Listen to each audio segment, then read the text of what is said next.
Hey y'all, so in this video, we're going to take it to the continent of Africa, more specifically Nigeria. Now, Nigeria is located, it's West Africa. So in these videos, we're going to watch travelers who went all the way to Nigeria and their trip became a complete disaster. Driving in Nigeria is not for the weak. We already know this. But someone needs to create a road safety course because, bro, let me tell you what happened to me. So we were in the city of Uyo. So this is not Lagos this time around. This was actually Uyo. And we were on a demarcated highway. So demarcated meaning that traffic is going this way on this side of the highway. And on the other side, the traffic is coming this way, right? Tell me why a truck driver decides to drive on the opposing side of traffic against incoming, oh God. It was so bad because we almost got into a head-on collision with this guy. A fucking truck. Ha. I thought I had seen it all right. Next thing is I go to Lagos. I'm going from the airport to my hotel. I get into the car. I put on my seatbelt at the back seat. And guess what? The driver says to me, why are you wearing your seatbelt? I was so confused. I was like, bro, because I want to. And he goes like, I'm not a bad driver now. What does this have to do with that? I was like, well, you're not the only person on the road. And he goes like, they make me feel like say I be bad driver. My own, bro, like I said, a safety course is needed. So let me go ahead and tell you my experience when I visit Nigeria, Lagos, Nigeria. I stayed in Lagos, I think on the island, not in the mainland. First thing first, this is my experience. I don't want to discourage anyone from not going or anything like that. This is just something I've seen with my own eyes. I got a lot of common sense and, I'm a smart girl. If you don't know a Nigerian or if you don't know someone that's well connected in Nigeria, they don't give a fuck how much money you got. Don't go. You're not going to be able to maneuver, navigate. You're going to get tried. You're going to go home the next day. Thank God I went with my brother and he's like, a lot of Nigerians and well connected there. And he'd been there before and the experience was phenomenal. I had the best trip of my life. I'm not going to lie to you. But if I would have went with someone that wasn't connected, I know I would have went home so quick. I noticed that Lagos, Nigeria. Dirty December is not made for tourists. It's made for them to come back home and vacation with their family. It's not ready for the tourists people at all. They're very rude. They don't know how to treat people that's coming out of the country. They don't give a fuck. And it's a lawless country. The police are corrupt. Everybody is corrupt. You just need money to be able to maneuver in that country. And that's how it is over there. So first thing first, when we got off the plane, they knew we were foreigners. It was like it was on top of our head. Remind you, we dressed normal. There was somebody that just came up to us and was trying to grab my purse and was like, let me get your luggage, let me do this. You would think that they're doing something, that's how they greet people because they're very nice. Hell no, they want money. So by the time he did all of that and got us to get our visa and everything, we get outside, we already had our driver waiting. He was standing there because he want his fucking money. You got to tip him for helping. Nobody ain't tell him to come help us, but that's how they get their money. Then when we got outside, everyone was butting me like they was all in my face. And it was like, I'm hungry, mommy. I'm like, bitch, I'm hungry too. I can't help you. But I only seen one pregnant lady and I gave her some change and I gave her like the US dollars that I had. And she was very grateful. All right. Now we headed to our hotel.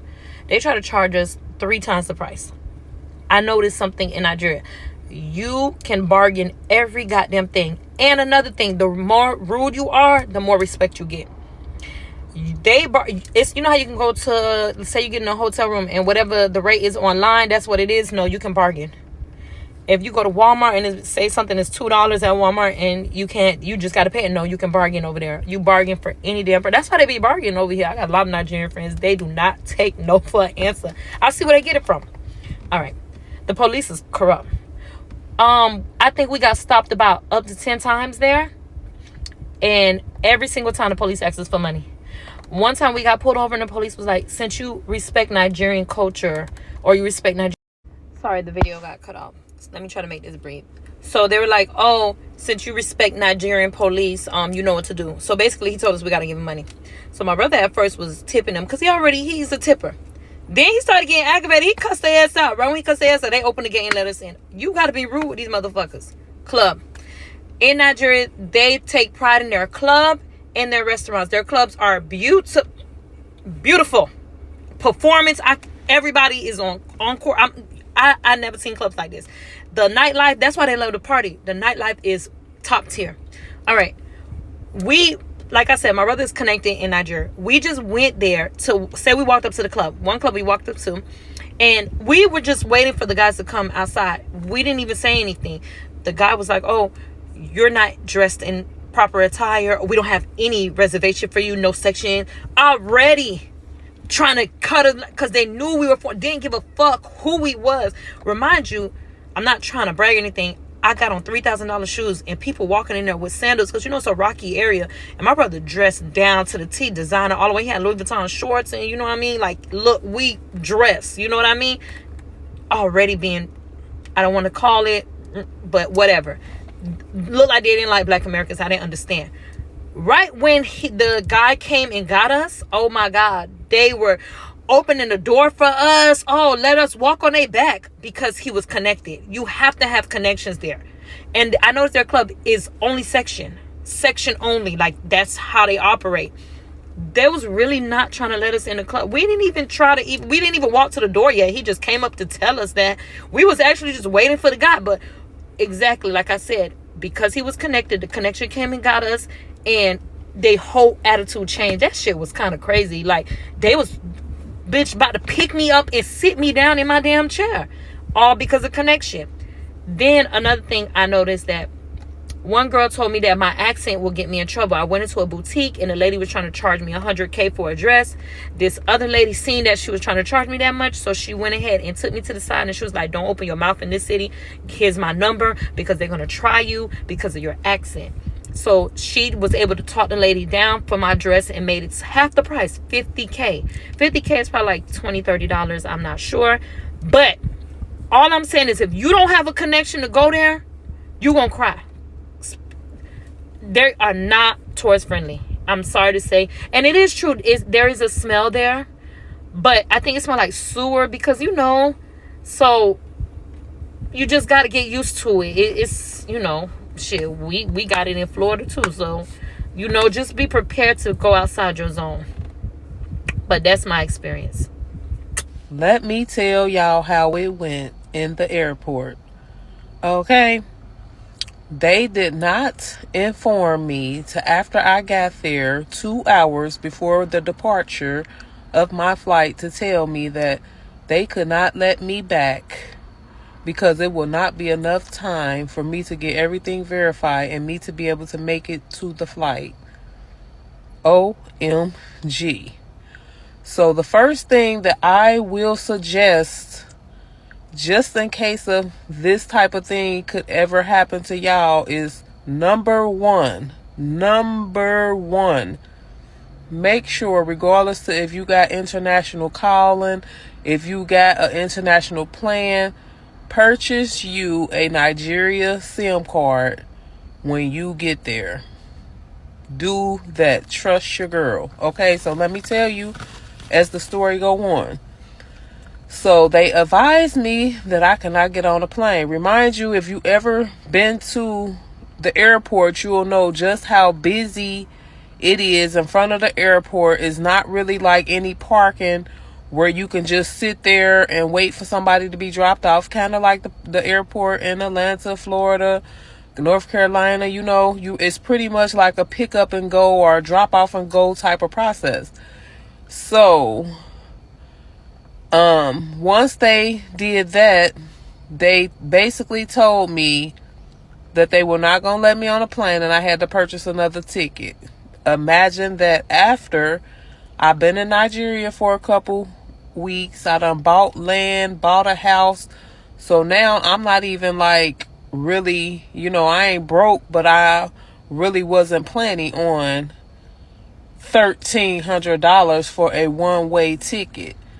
And that ain't even putting the icing on the cake, okay? Because I had to be at work the next day. And do you know that they did not have any flights for 2 more days? So now I got to stay in Nigeria, which I didn't mind because, you know, I didn't want to leave no way. But to have to stay now, miss 3 days of work instead of 1. I was like, oh my goodness, but my job did not trip. So in the meantime, between time, when I get ready to purchase the ticket, y'all, these folks tell me I could not use my MasterCard and I could not use my Visa. I couldn't use my credit card. I couldn't use no cards.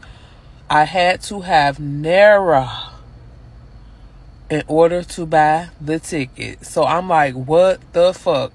Unless I had a Naira account and a debit card with a Naira account to be able to pay for that. So imagine if I was a tourist and I didn't know anybody and I just turned around and went out of that airport vulnerable, not really knowing what was going on, looking for $1,300 converted into, let's just say, 2 million naira. So now, as a tourist, don't know nobody, don't know how safe I am. Like, you would really tell me that I cannot pay with my cards and I need to come back with 2 million naira.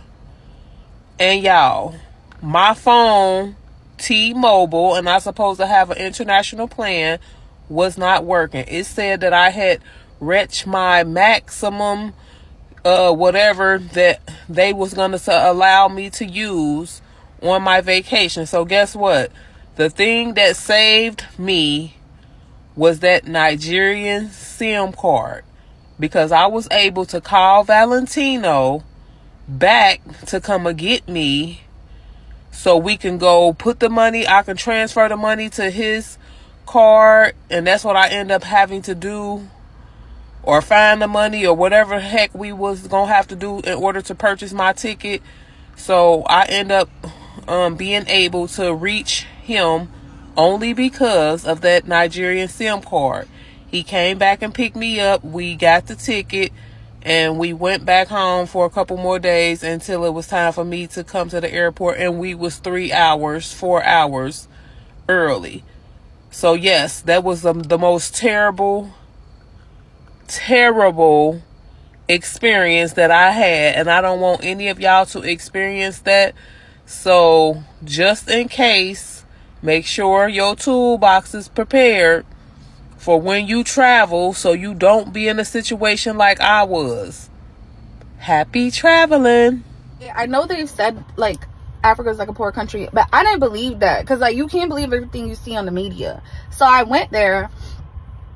No, the begging is real, the extortion is real, like everybody got their hand out. That's just so real. Like, I promise y'all, and this happened in Ghana too, so I'm not making this exclusive to Nigeria. You're literally driving, it would be kids knocking on your door for coins. I gotta tell y'all about this one girl, because she knocked on the door and I'm like, sorry, I don't have cash. Because if y'all know the exchange rate, it's like 1,600 naira, 1,603 literally to like $1. I'm not carrying cash. That just didn't feel safe. I literally was doing bank transfers everywhere. I don't have cash. She was like, she said,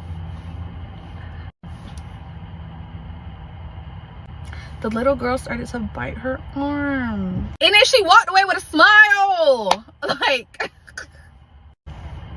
And at that point, I didn't know to like feel bad or laugh, because is this a show? Is this a joke for you? Like, biting your arm? Like, I know, like, that was so overwhelming. I'm not even gonna hold you, because I really felt bad. Like, I really wanted to give her something, and then she started biting her arm, and I'm like, oh, now we're in a movie. Like, now this is a movie at this point. This is no longer reality. I was talking to like my friend's family member that like lives there, and he was basically trying to say this is organized crime or something. Like, somebody got to be training these kids to do these things. I don't know. But that experience in itself is like literally overwhelming. Yeah. Yeah. Okay, when I tell you that the most random things happen to me, you won't believe me. The year is, I don't even know when the year is. It's the 90s, and I'm in school, and I'm going to Nigeria for the holidays. Abacha is president. Now, the reason I'm telling you all these historical facts is so that you understand what was happening. Abacha is president. British Airways was the only let me not say international. So there was no Virgin. There was Virgin, but Virgin was not flying to Nigeria at that point, right? Virgin was not flying to Nigeria. There was no Lagos, Abuja flights with Virgin. They hadn't started that yet. It was only British Airways. So British Airways was basically like had that monopoly. And of course, it was a very lucrative leg. And something was happening that particular year where there was an argument where they wanted to give us less luggage. My point is that there was a year where there was a dispute with the luggage with British Airways. I think it was to do with luggage. And isn't this when Abacha now said, okay, they should stop flying to Nigeria? So he was like, okay, you guys aren't going to give us what we want. And it's such a lucrative leg for them. So he was like, stop flying. Don't. We don't need you. We'll use the other airlines. And that's what happened. So I say all that to say, this was the year I took Cameroon Airlines and Egypt Air to Nigeria. And I did that once. We took Nigerian Airways once, where my mom put all 4 of us on a flight, all 4 of her children. We get to Lagos and she bursts into tears. Never again will I put all my children on the same flight. I'm like, you didn't know that one before, Abby? No problem. Anyway, this particular instance, we take Egypt Air to go and Cameroon Airlines to come back. I can't remember which. Also, my siblings and I, or my sister and I, well, we all have the same initials, right? M-O. Those were our initials. So I took one flight to go and I used my sister's ticket to come back, basically. So anyway, my point about this is that whether it was Cameroon Airlines or it was Egypt Airlines, we took this flight to Lagos. And it was the most horrific experience. So this is the time where people could smoke on flights. Okay? So for all the Gen Zs out there, I was around in a time, I was a teenager when people could smoke at the back. But it was weird because you could still smell it on the plane. Anyway, this particular flight, it's me and my brother. I think it's Shego and I, and we're on this flight. And there was just a bit of commotion, the usual thing, we're in economy, people were fighting, whatever, being disgruntled. And we're trying to sleep, and we're like 4 rows from the back, in the middle seats. And I just remember there was a guy, he was in a whole suit, a whole like beige suit with a tie. And he was walking up and down the aisle. And then, my mom is laughing because she remembers the story. And then, maybe within an hour, he'd taken off the jacket and was walking up and down, no tie. The next thing you know, maybe an hour later, he's walking up and down the aisle with no shirt. With no shirt. Just on a flight, in the sky, no shirt. At the end of it, this homeboy was walking around in his boxers.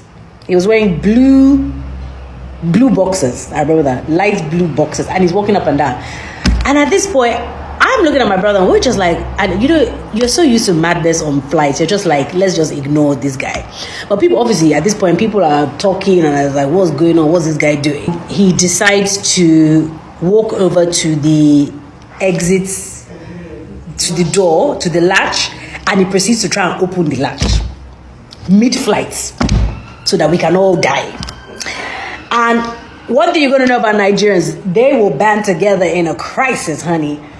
Half of, I swear, that whole row literally got up and went and grabbed him. And they were like, not on our watch. Long and short of the story is, this guy had to be, They put him on a chair at the back. They had to move people to the front. And they had to like tie him, handcuff him to the chair, and the air hostesses were like, no, sir, you need to calm down. two big guys got up and they're like, what kind of rubbish is that? They don't slapped him. Bossa, are you mad? Bass, both. They slapped him. You want to kill all of us on this flight? They were beating. But why are you laughing? They were beating this guy, right? You know, because they were like, are you trying to kill us? You know, I was freaking out. I was like, what is going on? Anyway, as we were landing, so there was no one on his room. We were landing. They bundled the guy. They tied the guy. As the plane was landing, all we could hear from the back, and I could just hear this. I would never forget. He was just like, freedom, freedom. I was like, yo, yeah, free. Well, I mean, you ain't gonna be free when you land because authorities were waiting for him. But I was just like, guys, if I tell you the flights, the things that have happened to me on flights, in my youth, in my younger years, you'll be shocked. So yes, he said freedom, freedom. I don't know. I mean, maybe he's free now. But yeah, that was a flight I took where the guy basically tried to kill all of us by opening the door mid-flight. Hey guys, this is a story time about how I almost lost my life. This story time is basically a testimony. It's for people who feel and believe that nothing bad can happen to them, because baby, let me tell you, it could be you. So listen. So basically, I've gone on holiday now to Nigeria. I was staying with my friend. Shout out to her. She's the best. But I was staying with my friend, and this day, my friend wasn't trying to go out this day. She wasn't feeling the day, apparently. So obviously, I'm in Nigeria for a limited amount of time. So I'm thinking, this day, I'm going to go out. So this day, my friend reached out to me, said there's something happening at this location. I should come. My friend she's not trying to go out. And I'm like, okay, cool. I'm going to go myself. But obviously, my other friends are there. So I'm going to see my other friends there. Usually, when I'm in Nigeria, I have two phones. One phone has a Nigerian SIM. The other phone has a UK SIM. I use the Nigerian SIM to hotspot the UK SIM phone, right, to talk to obviously people that I want to talk to. So I've decided to go out this day, and that battery for the Nigerian SIM is low. So the battery of the phone for the Nigerian SIM is low, and that's the phone I used to hotspot the UK SIM, right? I didn't really think too much of it because my plan was that when I get to the location and I'm about to go home, I'm gonna get another friend to hotspot me. I get a boat driver to come pick me up, and then I go home, right? I've gone to the location now. The phone, the Nigerian SIM phone was low. But I didn't mind that because my other friends were there, so I was going to get hotspot. That phone's dead now. It's time to go home. I wanted to go home a bit earlier because I just wanted to go home, I'll be real. And my friends were telling me that, oh, they're going to leave in a bit, that I should wait. But I was like, nah, I want to go home, So I get my Uber, I get the boat. There's a boat driver, boats, this is for you. I get the boat now to Lekki Phase 1 because we're currently at VI. The boat has come, so I matched the plate number on the phone with the plate number on the car, and it matches. So my plan is I get in the car, it drives me straight home, I get home, and I'm home. But unfortunately, that didn't go as planned. I go outside the location now, and I see my other friend there, and my other friend was with us in the location we was at before. But now my friend's outside. So I see my friend, I'm like, yo, is it possible for you to come back with me? I'm gonna get you an Uber back home. I just need someone in the car with me. Honestly, till this day, I do not even know why I even asked that question. I don't know, something just said to me to do it, and I did it. My friend says, oh, okay, cool. You get me an Uber back, so that's fine. I said, okay, cool, let's get in the car. Bearing in mind, my friend don't have a phone. For some weird reason, my friend don't have a phone. My friend don't have a phone at the time, right? So it's my two phones, one's dead. The other one don't have no data or no nothing. My other friend's in the car with me with no phone. We drive all the way from VI to Lekki. We're trying to get into, the gates at Lekki Phase 1 to get to my apartment, right? The gates are all locked. It's raining. Rain is pouring. We're going from different gates to different gates in Lekki Phase 1, but all gates are closed. Now, either the gates are closed and then the security guards are sleeping like they usually do, and no one can get in. It's raining. We can't even get down the car to even check if people are actually there and sleeping. You feel me? All the gates are closed. I did a car trip. So now whilst we're here, we're supposed to reach my apartment, right? And then the Uber driver gets paid to the car trip. because there are other ways to get paid, like transfer or whatever, but I did a car trip, so I was gonna pay through a car trip. We've gone to the location now. The man's ended the trip because we can't get into the gates, and we tell him, listen, you can't leave us out here, it's raining. This other friend that's in the car with me says the other friends that we left at that location that we was at are leaving soon and they're going home, right? So we should just go right now to where they was going, which was Osapa, London. We get there, and then the other friends, obviously they don't even know we're going there, but they're going to meet us there because they said it was going home, right? So we've talked to the Uber guy, the boat guy. Don't forget it's a boat guy. If I say Uber in the story, it's a boat guy. It was a boat driver. The boat driver has decided to take us, has agreed actually to take us to Osapa, London, right? And then we're going to pay through transfer because we told him our situation in the car. He's agreed, right? On our way to Osapa, London, this is where everything goes crazy. On our way to Osapa, London, we start going. Me and my friend are having a little back and forth because I really wanted to go back to my yard in Lekki. Like, I just really wanted to go back. And my friend is talking about Osapa, London. And I'm just like, bruh, if we stay in this Lekki and we go around this gate for a little more, we're going to find a way to get in. Why do we have to go all the way to Osapa, London? I want to go. We're just having a little back and forth, nothing crazy. We're just like, I'm just like, oh, I really don't want to go. My friend's like, oh, this is the only option we have, so we might as well go. I'm like, you know what? Okay, cool. But we're just having a little back and forth in the back. This driver guy pulls out his phone and he's talking to someone. But bear in mind, me and my friend are having back and forth, so we're not really listening to what he's saying. But me, I'm just grabbing a little word and I hear him go, where are you? I'm coming. I ain't think nothing too much of that, right? Me and my friend are still talking, right?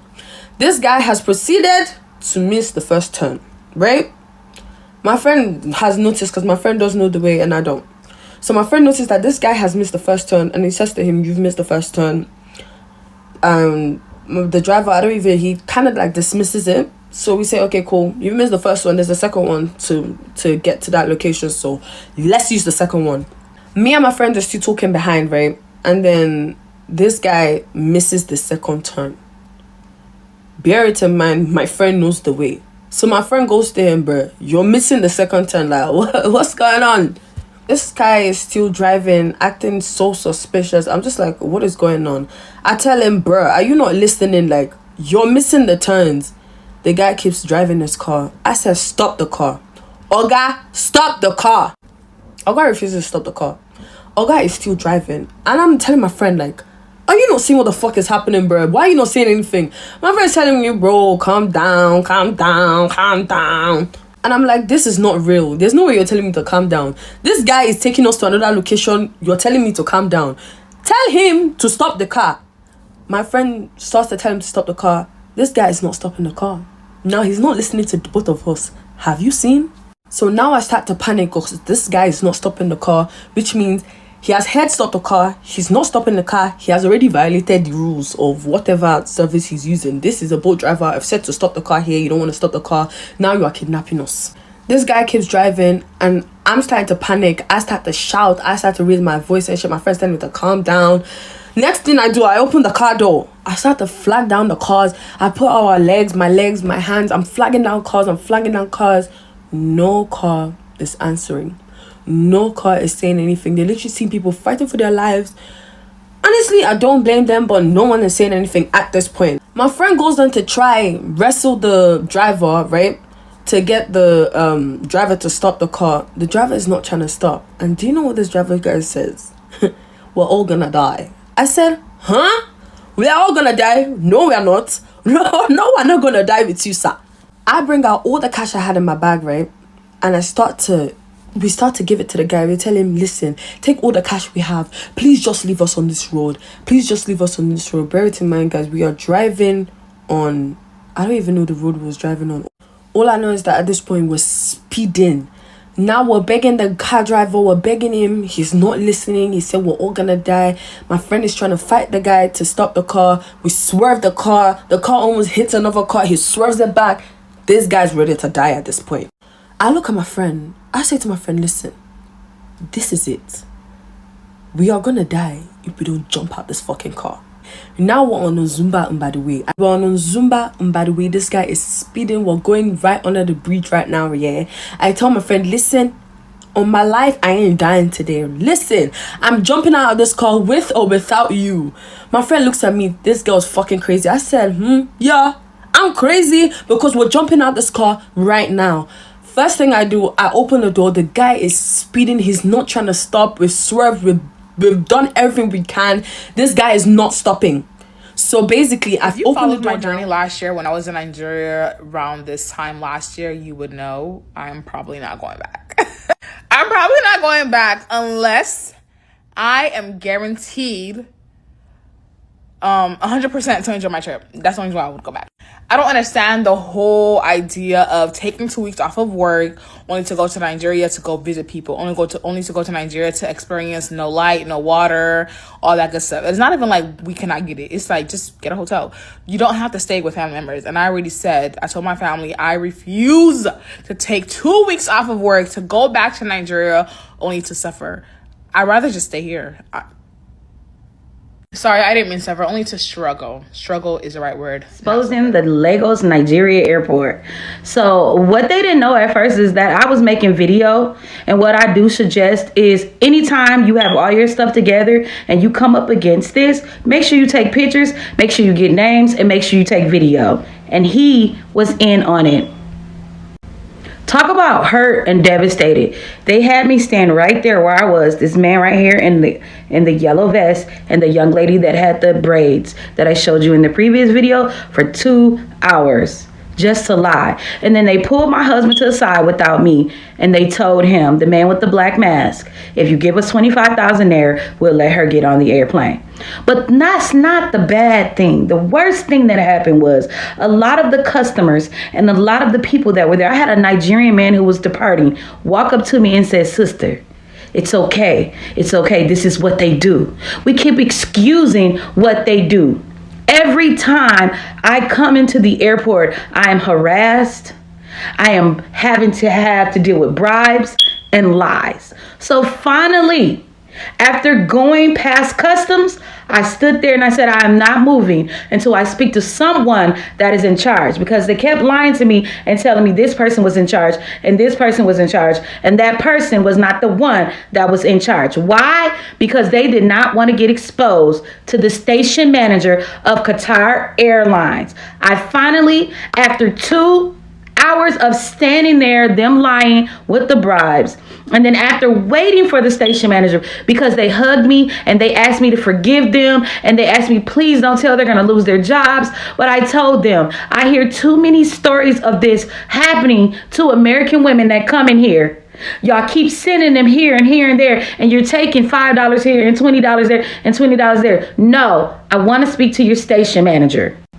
So finally, I got to speak with the station manager, and the station manager handled it. He asked for names, he asked for pictures and videos, and I gave it all to him. And I let him know that I was going to be exposing this because I hear too many stories and it happens too many times. So ladies, if you ever have to go into the Lagos, Nigeria airport, please ask for the station manager by the name of Mike.